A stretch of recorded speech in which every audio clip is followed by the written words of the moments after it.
en una de las balsas que tienen agua, de aquellas piscinas ornamentales que hay en Navia. En una de ellas, en una esquina, se produjo un hundimiento del fondo.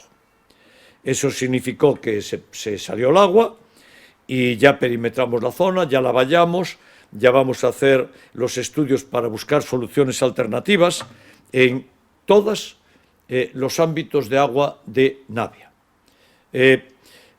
Miren, esto lo hizo la Xunta de Galicia.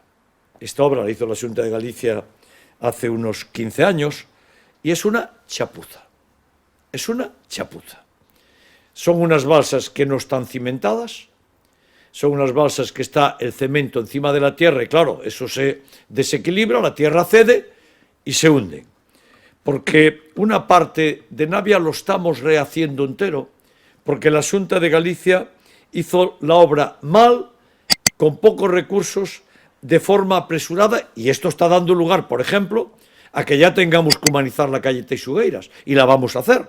Ya tenemos la primera parte con la financiación en el presupuesto del próximo año. Pero además produce este efecto, que las balsas de agua que hay allí, pues una ya cedió en parte, se hundió una parte, porque están hechas chapuceramente por la Xunta de Galicia. Y ahora las tiene que arreglar el Ayuntamiento de Vigo.